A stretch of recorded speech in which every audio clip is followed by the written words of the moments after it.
Você sente aquele peso que não tem nome, que te acompanha no trânsito engarrafado da Marginal Pinheiros às 6 da tarde, ou no silêncio do apartamento depois que todo mundo já dormiu? Não é cansaço do trabalho, não é só a conta do cartão que vai chegar.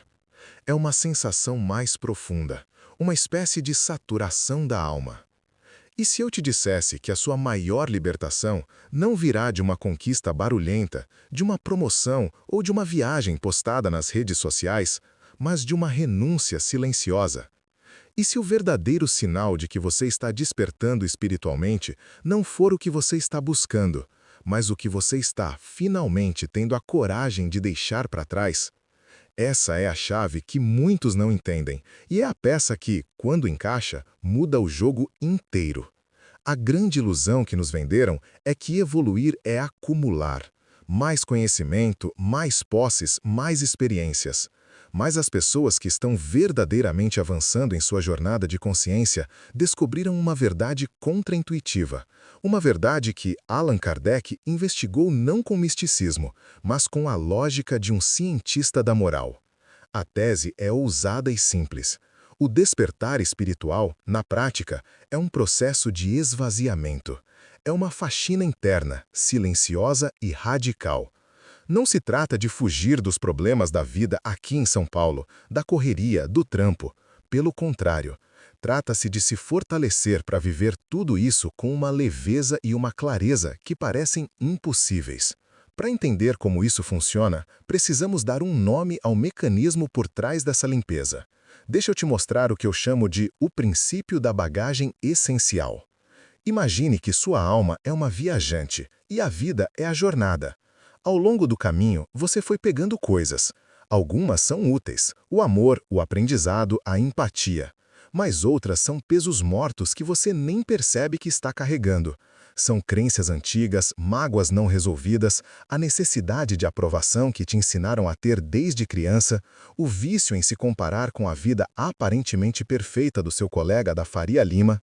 O princípio da bagagem essencial é a prática consciente de parar, abrir essa mala e, com honestidade brutal, se perguntar: isso aqui ainda me serve?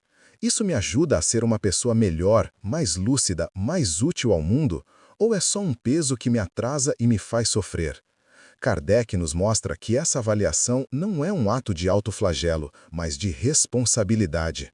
É a lei de causa e efeito aplicada à sua própria felicidade. Cada peso que você carrega tem uma origem, uma causa, e a sua liberdade é em compreender essa causa e escolher ativamente não mais sofrer por aquele efeito. Mas o que exatamente são essas bagagens?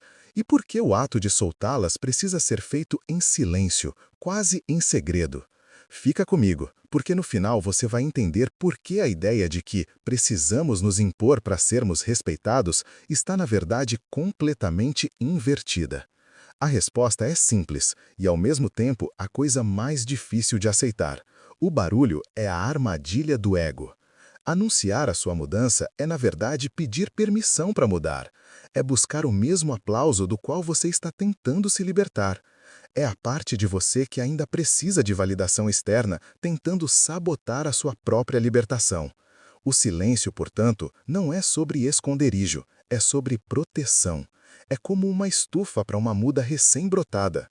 Você a protege do vento forte, do sol escaldante, não porque ela é fraca, mas porque a sua força ainda está se consolidando nas raízes, longe dos olhos de todo mundo. Então, vamos começar a abrir essa mala. A primeira bagagem, e talvez a mais comum que as pessoas despertas estão deixando para trás, sem alarde, é a necessidade de estar sempre certo. Pense naquela discussão na reunião da firma, ou naquela treta no grupo da família no WhatsApp. Aquele impulso de digitar a resposta perfeita, a que vai calar todo mundo, a que prova o seu ponto. Esse impulso é um peso tremendo. Deixá-lo para trás não significa se tornar passivo ou covarde. Significa escolher a sua paz em vez da sua razão. Significa entender, como Kardec nos aponta, que a verdadeira força não está em vencer o debate, mas em não precisar mais dele para se sentir íntegro. É um ato de poder silencioso. Você vê a isca, mas escolhe não morder. E a recompensa é imediata. A energia que você gastaria em um conflito inútil permanece com você, te nutrindo. Quando você enxerga isso, não dá para desver, a sua bússola interna muda para sempre. A segunda bagagem, e talvez ainda mais pesada, é a armadura da vítima. Aquela narrativa que a gente se conta de que o mundo, o chefe, o governo, o ex-parceiro são os culpados pela nossa infelicidade. É uma armadura porque parece que nos protege, nos dá uma identidade, um direito à queixa. Mas, na verdade, ela nos aprisiona. Deixá-la para trás é o ato mais radical de autorresponsabilidade. É olhar para uma situação difícil, como aquele projeto que deu errado no trabalho, e em vez de procurar culpados, perguntar: qual é a minha parte nisso? O que eu posso aprender aqui? Como eu posso agir para mudar o resultado da próxima vez? Isso não é sobre culpa, é sobre potência. É tirar o controle da sua vida das mãos dos outros e trazê-lo de volta para as suas. E isso acontece internamente, numa conversa honesta consigo mesmo tarde da noite, sem plateia. Ninguém precisa saber que você parou de culpar o trânsito e começou a sair 10 minutos mais cedo. A mudança é sua, o benefício também. Se esse insight pousou para você, inscreva-se e ative os lembretes. A gente aprofunda isso aqui todos os dias, sem enrolação. O que está realmente acontecendo é que você está trocando o conforto temporário da queixa pela força permanente da ação. E é nesse espaço vazio deixado por essas bagagens que algo novo começa a surgir. E é aqui que a jornada fica realmente interessante. Porque o que surge nesse espaço não é o vazio do nada, mas o espaço para lucidez. É a clareza para aplicar o que eu chamo de kit de primeiros socorros da alma, que são exatamente aquelas 3 perguntas. Qual é a minha parte nisso? O que eu posso aprender aqui? Como eu posso agir? Deixa eu te mostrar o mecanismo por trás delas, porque não é um mantra de pensamento positivo, é uma ferramenta de engenharia interna. A primeira pergunta, qual é a minha parte nisso, é a mais difícil. Ela te força a sair da arquibancada da vida, onde é fácil vaiar o juiz e criticar os jogadores, e te coloca em campo. Quando aquele cliente cancela o projeto em cima da hora, a resposta automática é culpar a crise, a instabilidade do mercado. Mas essa pergunta te convida a olhar para dentro. Será que eu não deixei o escopo muito solto? Será que a minha comunicação falhou em algum ponto? Houve algum sinal que eu ignorei? Percebe? Não é para se chicotear, é para encontrar o seu único ponto de poder na situação. A sua parte não é a sua culpa, é a sua alavanca. É o único lugar onde você pode, de fato, fazer alguma coisa. A segunda pergunta, o que eu posso aprender aqui, vira a chave da punição para a educação. A vida para de ser uma sequência de castigos e passa a ser uma série de aulas. Aquele feedback duro que você recebeu do seu gestor não é mais um ataque pessoal, é uma consultoria gratuita sobre um ponto cego que você tinha. Aquele não que você ouviu para uma vaga de emprego não é rejeição, é uma informação valiosa sobre o que o mercado está pedindo e onde você pode se aprimorar. Você começa a enxergar cada perrengue, cada porta fechada, não como um fim de linha, mas como uma placa de sinalização te mostrando um caminho melhor ou te forçando a desenvolver uma habilidade que você nem sabia que precisava. E, finalmente, a terceira pergunta, como eu posso agir, te tira da ruminação e te joga para o futuro. Ela é o antídoto para ficar remoendo o leite derramado. É a ponte entre o insight e a ação. Ok, a reunião foi um desastre. O que eu posso fazer agora? Mandar um e-mail de follow-up esclarecendo os pontos? Marcar uma conversa individual com a pessoa com quem me desentendi? Preparar-me melhor para a próxima? Essa pergunta transforma a energia da frustração em combustível para a construção. É o que diferencia quem fica preso no problema de quem o usa como trampolim. Mas existe uma terceira bagagem que as pessoas estão soltando, e esta é talvez a mais sutil e a mais libertadora de todas. Segura essa parte porque ela mexe com a forma como a gente enxerga o próprio sucesso. A terceira bagagem que as pessoas estão soltando é a obsessão por um propósito de outdoor. Sabe, aquela ideia, quase uma febre, de que você precisa ter uma missão grandiosa, algo que daria um filme da Netflix para que a sua vida tenha algum valor. A busca por esse propósito cinematográfico é uma das armadilhas mais sofisticadas do ego, porque ela parece nobre, mas na prática ela nos paralisa. Ela nos faz desprezar o presente em nome de um futuro heróico que talvez nunca chegue. Pensa no jovem advogado da Faria Lima, que sonha em um dia largar tudo para abrir uma ONG na Amazônia, mas que hoje, no escritório, compete de forma desleal com os colegas e trata o motoboy com indiferença. Ele está tão focado no palco que se esquece de varrer o chão onde pisa. O que a pessoa que está despertando percebe, em silêncio, é que propósito não é um destino, é um verbo, é uma forma de caminhar. Não é o que você faz, mas como você faz qualquer coisa. Allan Kardec, com sua clareza de cientista da moral, nos mostra que a verdadeira caridade, o verdadeiro serviço, acontece no detalhe, no anonimato. É a paciência que você tem com o caixa do supermercado que está aprendendo a usar o sistema. É a honestidade de apontar um erro no troco que veio a mais. É a escuta atenta, sem celular na mão, quando um amigo precisa desabafar. Soltar a bagagem do propósito grandioso é trocar a ansiedade da busca pela paz da prática. É entender que a sua missão não é salvar o mundo, mas ser um ponto de serenidade e integridade no seu metro quadrado. É ser a pessoa com quem os outros sentem que podem baixar a guarda. E quando você solta essas três bagagens, a necessidade de estar certo, a armadura da vítima e a obsessão por um propósito de filme, algo fundamental acontece. O peso que sai não deixa um vazio, ele abre espaço. Um espaço para que a sua verdadeira natureza comece a respirar. Mas o que exatamente preenche esse espaço? E como isso muda na prática a sua relação com as pessoas e até com o dinheiro? É aqui que a jornada deixa de ser sobre limpeza e passa a ser sobre construção. E o que se constrói nesse terreno limpo é mais sólido e verdadeiro do que qualquer coisa que você já tentou erguer antes. A resposta para essa pergunta é a virada de chave mais importante de todo o processo.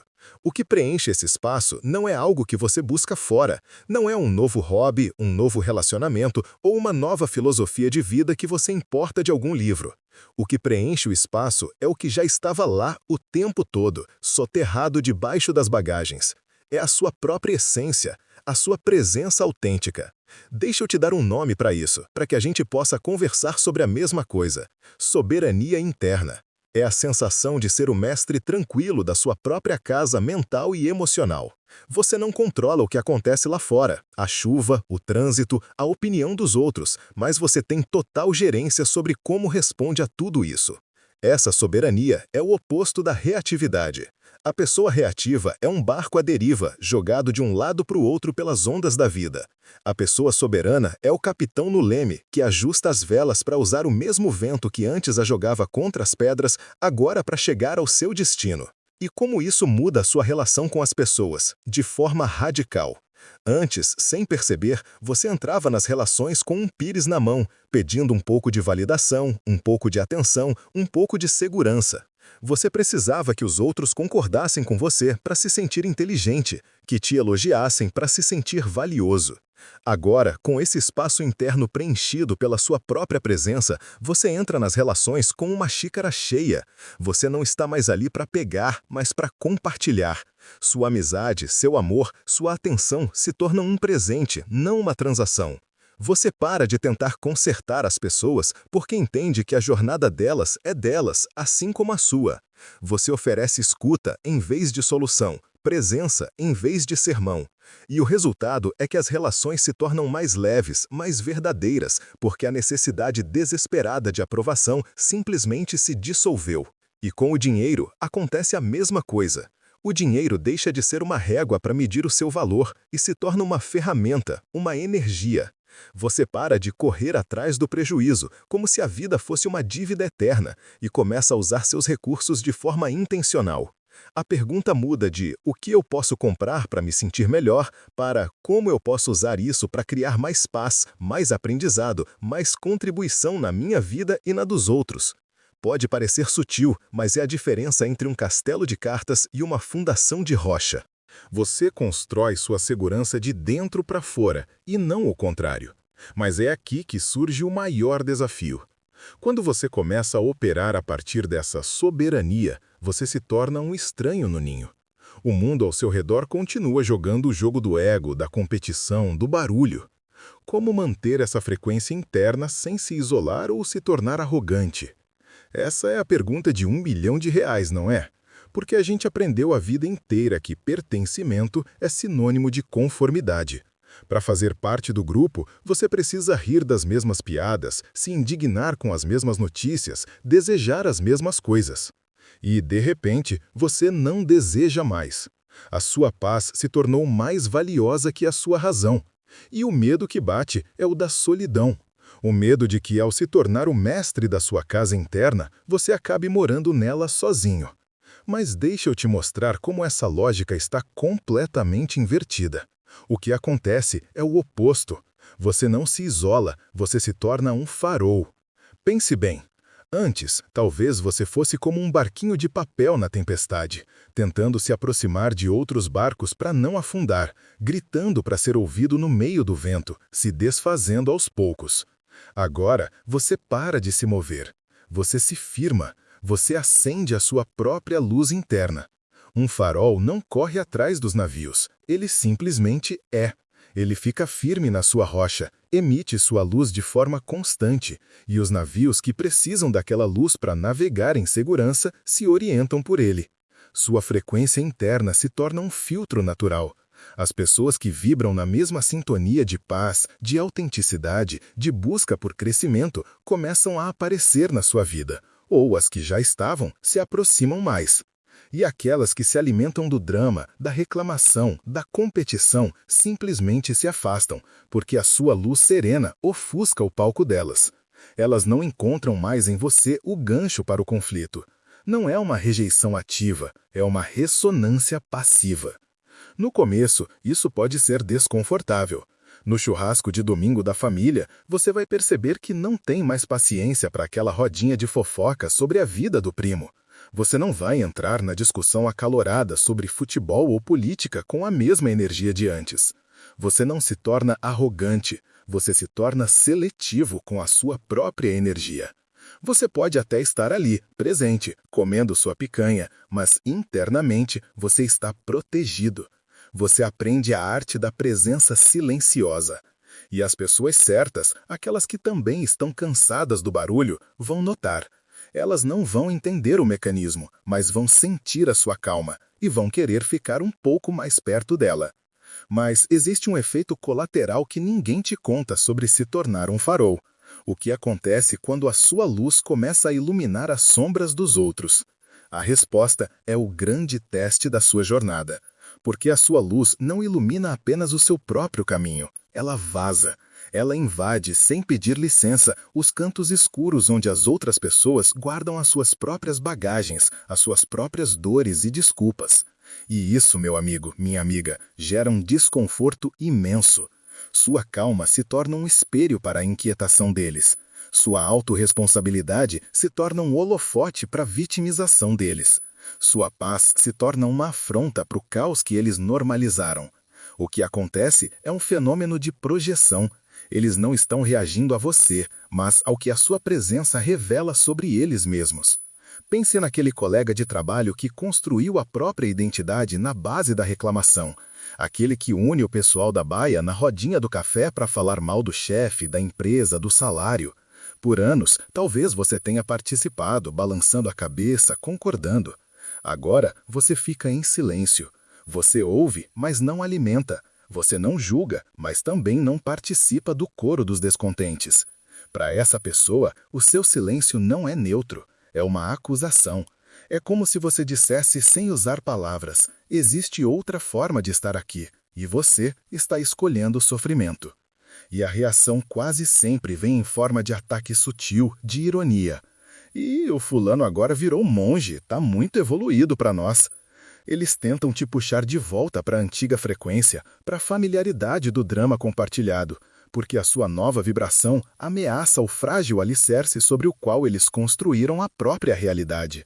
Aqui está o que quase ninguém está vendo. Essa resistência externa é, na verdade, um convite para você soltar uma das bagagens mais pesadas de todas, uma que talvez você nem soubesse que carregava. é a necessidade de ser compreendido e aceito por todos. Ao se tornar um farol, você precisa aceitar que algumas pessoas vão preferir a escuridão, porque a luz as obriga a ver a bagunça que elas se recusam a arrumar. E a sua tarefa não é convencê-las a acender a luz, mas simplesmente manter a sua acesa.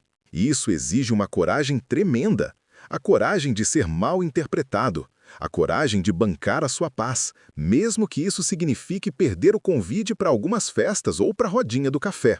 Mas é aqui que a virada final acontece, a que realmente consolida a sua liberdade. A virada final é quando você para de levar para o lado pessoal. É quando você finalmente entende com cada célula do seu corpo que a reação do outro não é um referendo sobre o seu valor, mas um relatório sobre o estado interno dele. Deixa eu te mostrar o mecanismo por trás disso.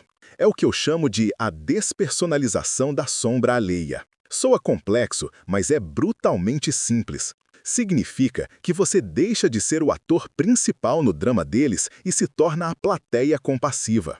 Você entende que a sua luz, a sua paz, o seu silêncio apenas ativaram um roteiro que já estava escrito dentro daquela pessoa muito antes de você chegar. A sua presença foi apenas o gatilho. O que acontece é que, quando você para de reagir, de se defender, de tentar se explicar, você retira a sua energia daquele conflito. E um drama precisa de energia para sobreviver. Sem o seu engajamento, a peça deles perde a força. Imagina o próximo almoço de domingo na casa da sua avó. Aquela sua tia que sempre tem um comentário afiado sobre as suas escolhas. Nossa, mas você emagreceu? Tá doente? Ou, largou aquele emprego bom para fazer isso aí, que coragem! O antigo você entraria na defensiva, listaria os benefícios da sua nova dieta, mostraria os resultados do seu novo trabalho, tentaria provar o seu ponto. O novo você, que pratica a despersonalização, apenas sorri de forma serena e diz algo como: "Estou me sentindo muito bem, tia. Obrigado por perguntar." E muda de assunto. Você não morde a isca, você não entra na arena. Você percebe que o comentário dela não é sobre a sua saúde ou sua carreira, é sobre o medo dela de mudar, sobre a régua de sucesso que ela usa para medir a própria vida e que se sente ameaçada pela sua. Existe outra forma de estar aqui, e é esta. É entender que a sua paz não é negociável. É escolher não participar de batalhas que não são suas. A liberdade que isso te dá é indescritível. Porque você para de andar em cascas de ovos tentando gerenciar a percepção de todo mundo. Você apenas é e permite que os outros sejam o que são, com as dores e as sombras deles. E isso não é frieza, é a mais alta forma de respeito, por você e por eles. E essa forma de respeito começa a ser testada não nos grandes dilemas da vida, mas nos pequenos momentos, naquelas cutucadas do dia a dia que parecem inofensivas, mas que drenam a sua energia. Pensa bem, você já ouviu isso, não já? Você faz uma mudança positiva na sua vida, começa a se cuidar, a comer melhor, a se exercitar, e aí, no meio de um encontro casual, alguém te olha de cima e baixo e solta: "Nossa, mas você emagreceu? Tá doente?" Essa frase é um microcosmo perfeito de tudo que estamos falando. É um convite para a arena do ego. É uma isca coberta de uma falsa preocupação. O que está realmente acontecendo aqui é que a sua disciplina, a sua luz, o seu resultado funcionaram como um espelho para outra pessoa. E o que ela viu refletido ali, talvez a própria inércia, o próprio descontentamento com o corpo, a própria dificuldade de mudar, a incomodou profundamente. A pergunta dela não é sobre a sua saúde, é um relatório sobre a saúde da alma dela. O antigo você gastaria uma energia enorme, daria uma palestra sobre o seu nutricionista, sobre a importância de cortar o açúcar, talvez até mostrasse uma foto do antes para provar o seu ponto. Você tentaria desesperadamente convencer a outra pessoa de que você está bem, de que a sua escolha é válida. Você estaria pedindo aprovação. A pessoa que está deixando a bagagem para trás entende o mecanismo invisível. Ela percebe que não precisa dar satisfação. A resposta dela é serena, curta e devolve a responsabilidade para quem perguntou, sem agressividade. Algo como: "Pelo contrário, nunca me senti tão bem, tia. E você, como tem passado?" Percebe a virada? Você não morde a isca, não entra na justificativa e, com elegância, coloca um limite. Você mostra que aquele assunto não é um debate público. A sua jornada é sua. Você para de sangrar em águas infestadas de tubarões. Essa pequena mudança, essa recusa em participar do drama alheio, economiza uma quantidade de energia vital que você nem imaginava que estava perdendo. E essa energia, agora, pode ser reinvestida em você, no seu crescimento, na sua paz. Multiplique isso por todas as pequenas batalhas diárias que você simplesmente escolhe não lutar e você começa a entender de onde vem a serenidade das pessoas verdadeiramente despertadas. Não é de uma vida sem problemas, é de uma vida sem engajamento desnecessário. É exatamente essa energia recuperada que irriga a raiz da terceira e talvez mais contraintuitiva renúncia, a busca desesperada por um propósito de outdoor. Sabe, aquela ideia que nos venderam de que todo mundo precisa ter uma missão, algo grandioso, digno de um filme, que possa ser resumido numa frase de efeito para o seu perfil no LinkedIn. A pessoa que está esvaziando a bagagem percebe, em silêncio, a tirania que existe por trás dessa busca. Ela entende que essa pressão por um propósito espetacular é, na maioria das vezes, apenas mais uma performance para o ego. É a necessidade de se sentir especial, de ter uma história impressionante para contar na mesa do bar. Deixar isso para trás é uma libertação profunda. Não significa se tornar uma pessoa apática ou sem direção. Pelo contrário, significa encontrar o sagrado no ordinário. O propósito deixa de ser um destino glamuroso no futuro e se torna a qualidade da sua presença no agora. O que está realmente acontecendo é a troca do heroísmo pelo serviço. O heroísmo precisa de plateia, de reconhecimento, de um vilão para ser derrotado. O serviço é anônimo, silencioso. É a paciência que você tem na fila do banco com a senhora que não entende o aplicativo. É a honestidade de avisar o caixa do supermercado que ele te deu R$ 20 a mais de troco. É a forma como você ouve de verdade um amigo que está passando por um perrengue, sem tentar consertar o problema dele, apenas oferecendo um espaço seguro. Allan Kardec, com sua lupa de moralista, diria que isso é a caridade em sua forma mais pura e difícil, aquela que ninguém vê, que não gera aplausos, mas que efetivamente eleva o seu espírito e o ambiente ao seu redor. Você para de tentar salvar o mundo e começa a cuidar do seu metro quadrado com uma integridade impecável. E a paz que nasce disso é indescritível, porque ela não depende de nenhum resultado externo. Ela vem da coerência entre o que você acredita e o que você faz minuto a minuto. Quando você solta a necessidade de estar certo, a armadura de vítima e a ansiedade por um propósito espetacular, um vácuo se cria. Mas a natureza não tolera o vácuo. O que então começa a preencher esse espaço? É aqui que a verdadeira mágica acontece. O que começa a preencher esse espaço não é uma nova ideologia, um novo guru ou uma nova meta. O que preenche o espaço é você, a sua presença real, sem filtros. Uma clareza que não vem dos livros, mas do silêncio. Uma força serena que nasce da integridade de finalmente viver de acordo com o que a sua alma sabe que é verdade. A imagem de futuro é a seguinte: você continua no mesmo trânsito, na mesma firma, com os mesmos desafios, mas você não está mais em guerra com a vida. Você se torna um observador lúcido da sua própria jornada, uma força tranquila que, sem que você perceba, começa a contagiar os ambientes por onde passa. A chave que eu te prometi no começo, a peça que muda o jogo, não é um segredo místico, é esta realização. A única pessoa que pode abrir a sua bagagem e decidir o que fica e o que vai é você. O poder nunca esteve lá fora. E é por isso que este canal existe. Se você sente que o ato de esvaziar para se preencher de si mesmo é o seu caminho, então o nosso próximo encontro é um passo natural. Agora vai no vídeo sobre como usar essa nova leveza para construir relações verdadeiramente profundas. Porque deixar para trás é apenas o começo. O verdadeiro destino é o que você escolhe construir com o espaço que liberou.